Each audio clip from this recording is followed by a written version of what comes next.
जय माता दी। दोस्तों, बड़े समय अंतराल के बाद आज अपने चैनल पर आने का मन बनाया।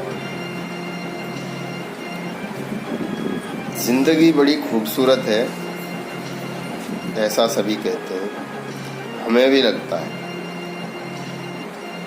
और हम जानते हैं कि जिंदगी जब खूबसूरत है तो इसमें सुकून भी होना स्वाभाविक है। लेकिन कई बार इस जिंदगी के गणित को समझते समझते मैं स्वयं खो जाता हूं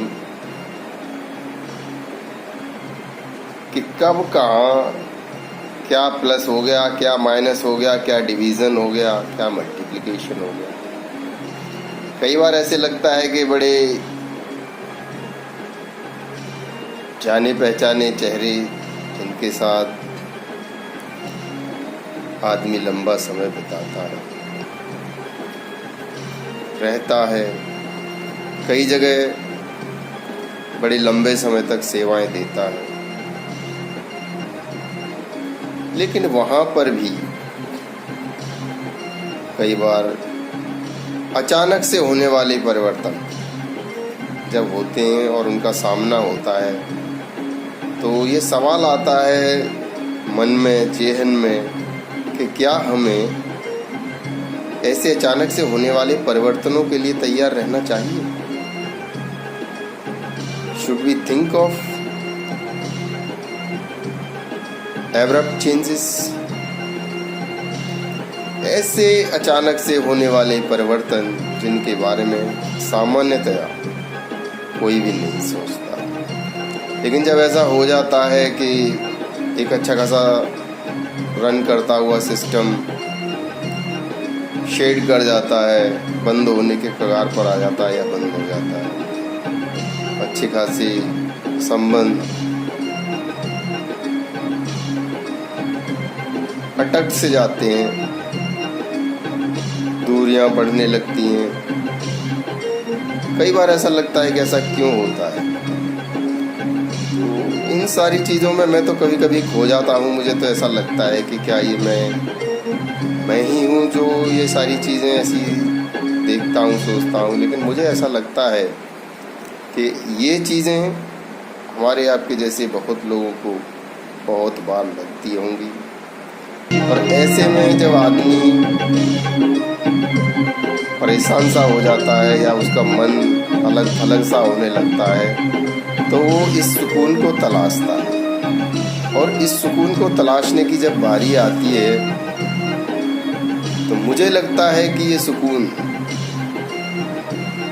बहुत ही स्वाभाविक है, ढूंढना मिलना हमेशा हर समय हमारे आसपास रहता है। कि जो हमारे आसपास की नेचुरल ब्यूटी है वो हमेशा रहती है, और उसका जो गणित है, उसका जो मैथमेटिक्स है, वो हमेशा ही हमको सिखाता है। जब हम छोटे छोटे गमले में लगे हुए पेड़ों को देखते हैं तो बड़ी प्रसन्नता होती है, मन प्रफुल्लित हो जाता है ये देखकर कि देखो आज चमेली के फूल खुले, आज गुड़हल के फूल खिले, गेंदा के खिले, सदाबहार के खिले, या और बहुत सारे फूल हैं। एलोवेरा घर में लगा हुआ रहता है, उसका प्रयोग करके काफ़ी अच्छा लगता है। और बहुत प्रकार के ऐसे फुलवारियाँ हैं जिनको देखकर मन प्रफुल्लित हो जाता है, प्रसन्न हो जाता है। और कई बार घर में बच्चे जैसे वाद्य यंत्र ले आते हैं, जब उनको बजाते हैं तो मन प्रफुल्लित हो जाता है। कई बार हम उनसे भी पूछते हैं भाई क्यों ले आए इसको, ऐसे क्या आवश्यकता पड़ी आपको, तो वो कहते हैं अरे यार मन नहीं लगता इसलिए ले आए। तो इसलिए ये ले आए, हम बजा रहे हैं, सीख रहे हैं।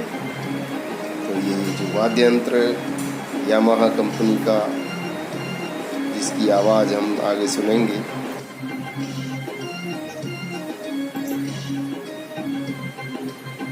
तो मैंने वहाँ से एक छोटी सी रिकॉर्डिंग की, मुझे भी अच्छी लगी।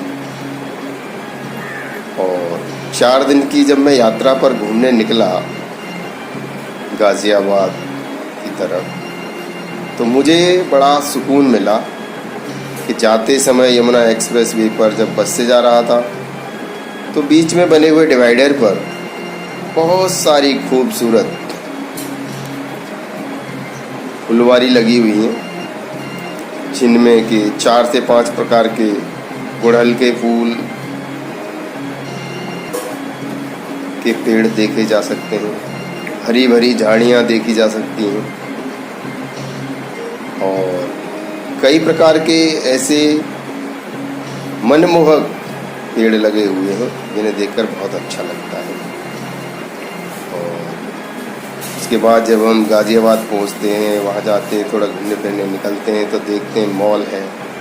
मॉल में सेंसर बेस्ड डोर लगे हुए हैं, आपको देखते ही दरवाज़ा खुल जाएगा, आपको निकलते ही दरवाज़ा बंद हो जाएगा। मल्टी स्टोरी मॉल बना हुआ है, उसमें एक जगह पर ही सारी चीज़ों को सेंट्रलाइज्ड किया हुआ है। वहाँ देखकर भी काफ़ी अच्छा लगता है, मन खुश हो जाता है कि यार देखो ये भी एक गणित है जो हमारे इंजीनियरों ने एक जगह पे सारी चीज़ों को समाहित कर दिया है। मल्टी स्टोरीड है। और लेकिन वहाँ पर भी हमने देखा कि गमलों में बड़े बड़े पेड़ लगे हुए हैं, फुलवारियाँ लगी हुई जिन पर बड़े बड़े सुंदर फूल आ रहे हैं, देखकर हमको बहुत अच्छा लगा। उसके बाद हमने मेट्रो यात्रा की। तो मेट्रो का सफ़र बड़ा अच्छा लगा हमें। हमने वहाँ भी देखा कि दरवाजे कभी बाएं कभी दाएं खुलते हैं। एक स्टेशन से दूसरे स्टेशन के लिए जाते हैं तो अनाउंसमेंट होता है। कभी कभी जनता बहुत भारी मात्रा में आती है और कभी कभी जनता बहुत भारी मात्रा में उतर जाती है। ये लगातार ही वहाँ पे चलता रहता है, देखकर बड़ा अच्छा लगता है। बड़ी साफ़ सफाई उसमें हमें देखने को मिली और मेट्रो का सफ़र देखकर हमें काफ़ी अच्छा लगा कि इसकी जो इंजीनियरिंग है, इसकी जो डिज़ाइनिंग है वो काफ़ी एप्रिशिएबल है। और mechanical engineering point of view हम बात करें या इलेक्ट्रिकल पॉइंट ऑफ व्यू या इलेक्ट्रॉनिक पॉइंट ऑफ व्यू, काफ़ी अच्छा लगा डिज़ाइनिंग मेट्रो का देखकर। उसके रेलवे स्टेशन भी बड़े साफ़ सुथरे, नीट एंड क्लीन है। ये सब हमें देखकर अच्छा लगा। और जब हम बाज़ार में घूमे तो उस दौरान देखा कि अचानक से बारिश आ गई तो बारिश इतनी तेज़ थी कि सोचा कि कहाँ जाए, लेकिन मेट्रो का काफ़ी बड़ा शेड बना हुआ था, वो देखकर हमें काफ़ी अच्छा लगा। लेकिन हमको जब हमारी स्टेट गवर्नमेंट के रोड पर जाने की आवश्यकता हुई तो हमने देखा वहाँ उस तरफ कोई शेड नहीं है। तो हमें ऐसा लगा कि इधर भी कुछ इस प्रकार की शेड की व्यवस्था होती तो शायद काफ़ी अच्छा होता, क्योंकि उधर कोई व्यवस्था नहीं जहाँ पे कहीं छुप जाए तो बारिश में पूरे भीग गए, तो वहाँ मन थोड़ा कम हो गया। तो ऐसा तो होता है। देखिए सारी सहूलियतें, सारी सुविधाएं एक जगह ऐसा नहीं होना, हर समय नहीं होता है, लेकिन सरकार भी प्रयासरत है। कई सारे इम्प्रूवमेंट, कई सारे डेवलपमेंट देखने को मिल रहे हैं। हम देख रहे हैं कि आजकल ज़्यादातर जगहों पर जो रोड हैं वो काफ़ी अच्छे बन रहे हैं। नेशनल हाईवेज़ हों, एक्सप्रेस वेज हों, और जो हमारे रेलवे स्टेशन है, बस स्टैंड है, इनका भी ब्यूटिफिकेशन हो रहा है काफ़ी हद तक। तो ये सब देखकर हमको, आपको सबको खुशी मिलती है। बाकी मैं यही कहना चाहूँगा कि जो हमारे आसपास की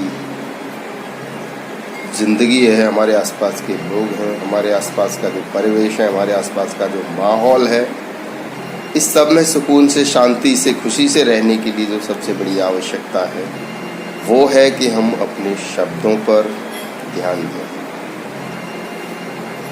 शब्दों के जो घाव होते हैं वो जल्दी से नहीं भरते। चोट लगती है, बड़े बड़े घाव होते हैं, ऑपरेशन होते हैं, घाव भर जाते हैं, लेकिन शब्दों के घाव जल्दी से नहीं भरते हैं। और ऐसा बहुत लोगों के साथ बहुत बार होता है। बहुत बड़ी बड़ी घटनाएं होती हैं, बहुत बड़े बड़े घटना चक्र हो जाते हैं जिन्हें भुलाना आसान नहीं होता है, लेकिन फिर भी हर व्यक्ति कोशिश करता है, कोशिशें जारी रहती हैं। लेकिन मैं कहता हूँ कि शांति के रास्ते में अगर कहीं कोई इस प्रकार की बाधा दुविधा आती है तो बेहतर वही है कि जैसे कहते हैं कि भैया शांति के लिए तो हिमालय पर जाना पड़ेगा, तो चले जाइए, कोई बड़ी बात नहीं है। आप छोड़ दीजिए उस भीड़ को, उस माहौल को, उन लोगों को जिनकी वजह से आपको डिस्ट्रैक्शन होता है, शांति भंग होती है, मन दुखी होता है, खेद होता है। चेंज योर एनवायरनमेंट, अपना परिवेश बदलिए, अपनी जगह बदलिए, घूमिए फिरिए। मोदी जी हमारे पीएम अक्सर ही कहते हैं कि यहाँ जाइए वहाँ जाइए। सच में हमें इधर उधर भ्रमण के लिए निकलना चाहिए, लेकिन पैसा लगता है, थोड़ा तो खर्च कर होता ही है, इसे हमें व्यवस्थित करना चाहिए, क्योंकि इससे हमारी जानकारी बढ़ती है और इससे हमारा जो टूरिज्म डिपार्टमेंट है उसकी इनकम भी बढ़ती है। जब उसकी इनकम बढ़ती है तो उससे भी कुछ सही सारे काम होते हैं। और मैं तो आज बड़े लंबे समय अंतराल के बाद अपने चैनल के माध्यम से आज आप लोगों के सामने हूँ। रूबरू तो नहीं हो सका कि आमने सामने हो जाऊँ, but I miss all those people, उन सभी लोगों को, उन साथियों को, उन सभी को जिनके साथ में जुड़ा, जिनके साथ में काम किया।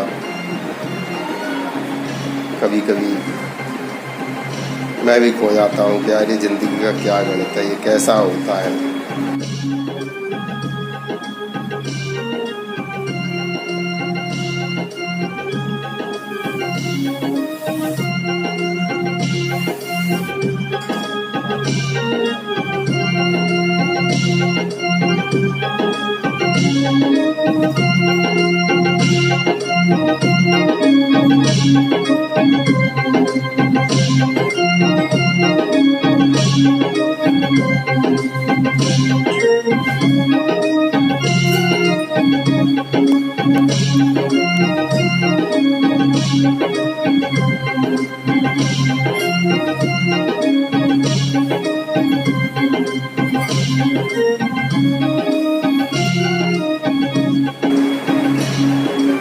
बहरहाल ज़िंदगी छोटी है और सुकून ढूंढने के लिए प्रयासरत हमेशा रहना चाहिए, अपने प्रयास लगाते रहना चाहिए, अपने आसपास खुशियाँ पैदा करने की कोशिश जारी रखनी चाहिए।